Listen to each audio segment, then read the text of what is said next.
So 4 വർഷം നീണ്ടു നിൽക്കുന്ന ബിരുദം അണ്ടർ ഗ്രാജുവേഷൻ പ്രോഗ്രാം നിലവിൽ വരികയാണ്. സോ ബാച്ചിലേഴ്സ് പ്രോഗ്രാം +2 ശേഷം ഹയർ സെക്കൻഡറി എഡ്യൂക്കേഷന് ശേഷം വരുന്ന ഹയർ എഡ്യൂക്കേഷൻ രീതിയാണ് അതിൻ്റെ പാതയിൽ വരുന്ന ഒരു മൈൽ സ്റ്റോൺ ആണ്.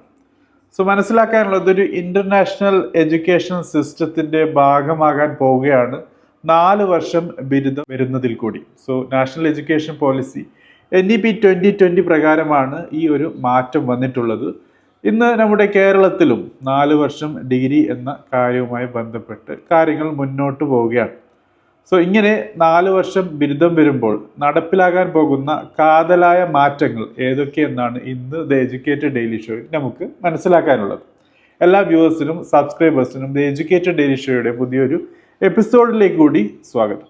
സോ ഫ്രണ്ട്സ്, ആദ്യമായിട്ട് തന്നെ സൂചിപ്പിക്കാനുള്ളത് 4 വർഷം ഡിഗ്രി അണ്ടർ ഗ്രാജുവേഷൻ പ്രോഗ്രാം എന്നുള്ളത് ഒരു ഇൻ്റർനാഷണൽ എഡ്യൂക്കേഷൻ സിസ്റ്റത്തിൻ്റെ ഭാഗമായി മാറാനുള്ള ഇന്ത്യൻ എഡ്യൂക്കേഷൻ സിസ്റ്റത്തിൻ്റെ ഒരു വലിയ സ്റ്റെപ്പാണ്.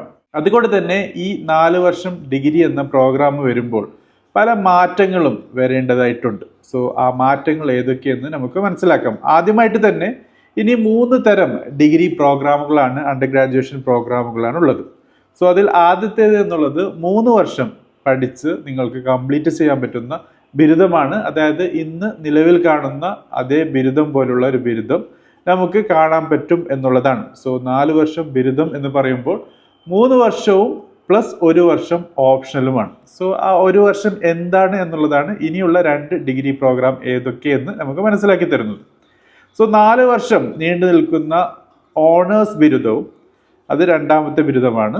3ാമത്തെ ബിരുദം എന്നുള്ളത് ഗവേഷണം താല്പര്യമുള്ള റിസർച്ച് താല്പര്യമുള്ള കുട്ടികൾക്ക് വേണ്ടിയുള്ള 4 വർഷത്തെ ഓണേഴ്സ് വിത്ത് റിസർച്ച് ബിരുദം ആണ്. സോ 3 തരം ബിരുദം. ഒന്ന് റെഗുലർ ആയിട്ടുള്ള 3 വർഷത്തെ ബിരുദം, 2ാമത്തേത് ഓണേഴ്സ് ആയിട്ടുള്ള 4 വർഷമുള്ള ബിരുദം, 3ാമത്തേത് റിസർച്ചിനും അതോടൊപ്പം ഗവേഷണത്തിനും ആവശ്യമായിട്ടുള്ള ഓണേഴ്സ് വിത്ത് റിസർച്ച് ബിരുദം, അതും 4 വർഷത്തേത്. ഇനി 2ാമത്തെ മാറ്റം എന്നുള്ളത് സെമസ്റ്ററും ക്രെഡിറ്റും അടിസ്ഥാനമാക്കിയിട്ടുള്ള പഠനം എന്നുള്ളതാണ്. അതായത് 1 വർഷത്തെ 2 സെമസ്റ്ററുകളിലായി ഡിവൈഡ് ചെയ്തിട്ടുണ്ട്. അതോടൊപ്പം ഓരോ സബ്ജക്റ്റിനും ക്രെഡിറ്റുകളും ഉണ്ട് എന്നുള്ളതാണ്. സോ ഓരോ സബ്ജക്റ്റിനും ഒരു വെയിറ്റേജായി ക്രെഡിറ്റ് വെച്ചിട്ടായിരിക്കും അളക്കുക. സോ 3 വർഷത്തെ ബിരുദത്തിന് വേണ്ടത് 133 ക്രെഡിറ്റ് ആണ്.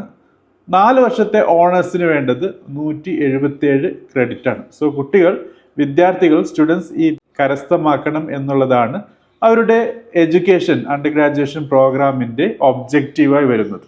പിന്നീട് 3ാമത്തെ കാര്യമായി നമുക്ക് മനസ്സിലാക്കാനുള്ളത് ആദ്യം പഠിച്ച സ്ഥാപനത്തിലെ ക്രെഡിറ്റ് നമുക്ക് കൈമാറി വിദ്യാർത്ഥികൾക്ക് കോളേജും സർവകലാശാലയും അതായത് യൂണിവേഴ്സിറ്റിയും മാറാനുള്ള അവസരവും ലഭിക്കുന്നു എന്നുള്ളതാണ്. അതായത് നിങ്ങൾക്ക് ഈ ക്രെഡിറ്റ് ട്രാൻസ്ഫർ ചെയ്യാനുള്ള അവസരം വരുന്നു എന്നുള്ളതാണ്. നേരത്തെ ക്രെഡിറ്റ് ട്രാൻസ്ഫർ ഉണ്ടായിരുന്നു, പക്ഷേ ഈ രീതിയിൽ എല്ലാ യൂണിവേഴ്സിറ്റികളും അക്രോസ് ദ നേഷൻ ഇന്ത്യയിൽ മൊത്തം കൈമാറി പോകാനുള്ള ഒരു സാഹചര്യം ഉണ്ടായിരുന്നില്ല. അത് ഇനി നടപ്പാകാൻ പോകുന്നു എന്നുള്ളതും നമുക്ക് 4 വർഷത്തെ ഗ്രാജുവേഷൻ ഡിഗ്രി പ്രോഗ്രാമിൻ്റെ ഇംപ്ലിമെൻറ്റേഷനോട് കൂടി നേഷൻ വൈഡായി നമുക്ക് കാണാൻ പറ്റും എന്നുള്ളതും വലിയൊരു ഇമ്പോർട്ടൻ്റ് ആയിട്ടുള്ള കാര്യം തന്നെയാണ്. ഇനി 4ാമത്തെ കാര്യം എന്നുള്ളത് മേജർ സബ്ജക്ട്സ് അതോടൊപ്പം മൈനർ സബ്ജക്റ്റ് എന്നുള്ള ഒരു കൺസെപ്റ്റ് ഉണ്ട്. അതായത് നമ്മളൊരു ബിരുദം നേടുമ്പോൾ മേജർ സബ്ജക്ട്സ് ഏതാണോ പഠിക്കുന്നത് അതിലായിരിക്കും നമുക്ക് ആ ഒരു ഡിഗ്രിയുമായി ബന്ധപ്പെട്ട് അറിയപ്പെടാറ്. ഉദാഹരണത്തിന് political science, social studies, humanities, mathematics, physics, chemistry, biology, അങ്ങനെ മെയിൻ സബ്ജക്റ്റ് സെലക്ട് ചെയ്യുകയാണെങ്കിൽ മേജർ സബ്ജക്റ്റ് വെച്ചിട്ടായിരിക്കും ആ ബിരുദം അറിയപ്പെടാറ്. സോ മൈനർ സബ്ജക്ട്സും ഉണ്ടാവും അതിൻ്റെ കൂടെ, അതായത് സപ്പോർട്ടിംഗ് സബ്ജക്ട്സ് പോലെ.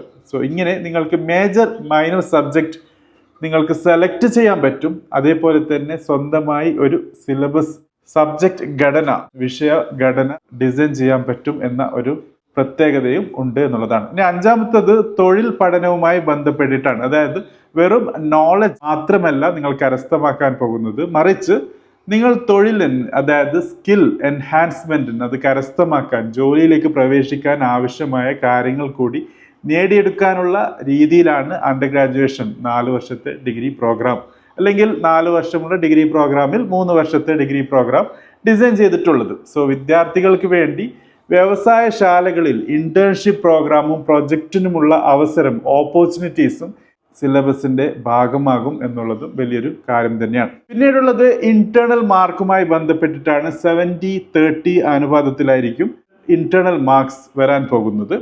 1, 3, 5, 7 സെമസ്റ്ററുകളിൽ മൂല്യനിർണ്ണയം നടത്തുന്നത് കോളേജിലായിരിക്കും. പരീക്ഷ 2 മണിക്കൂറായിരിക്കും. അതോടൊപ്പം ഓപ്പൺ ബുക്ക് എക്സാമിനേഷൻ ഉള്ള പുതിയ രീതി പരീക്ഷകളിൽ അവലംബിക്കാനുള്ള സാധ്യതയും ഉണ്ട് എന്നുള്ളതാണ്. സോ ഫ്രണ്ട്സ്, ഇതാണ് നമുക്ക് ദ എഡ്യൂക്കേറ്റഡ് ഡെയിലി ഷോയിൽ 4 വർഷത്തെ ഡിഗ്രി പ്രോഗ്രാം എങ്ങനെ ഏതൊക്കെ രീതിയിലാണ് വരാൻ പോകുന്നത്, ഇംപ്ലിമെന്റ് ചെയ്യപ്പെടാൻ പോകുന്നത് എന്ന കാര്യവുമായി ബന്ധപ്പെട്ട് മനസ്സിലാക്കാനുള്ളത്. കൂടുതൽ കാര്യങ്ങൾ അറിയാൻ താല്പര്യമുണ്ടെങ്കിൽ തീർച്ചയായിട്ടും കമന്റ് ബോക്സിൽ രേഖപ്പെടുത്തുക. അതോടൊപ്പം ഏത് രീതിയിലുള്ള ഡിഗ്രിയാണ് നിങ്ങൾ സെലക്ട് ചെയ്യാൻ പോകുന്നത്, 3 വർഷത്തേതാണോ അതല്ല 4 വർഷമുള്ള ഓണേഴ്സ് ബിരുദമാണോ അല്ലെങ്കിൽ 4 വർഷമുള്ള ഓണേഴ്സ് വിത്ത് റിസർച്ച് ഓറിയന്റഡ് ബിരുദമാണോ എന്ന കാര്യം പ്രത്യേകം പരാമർശിക്കുക. Thank you for watching. Have a great day.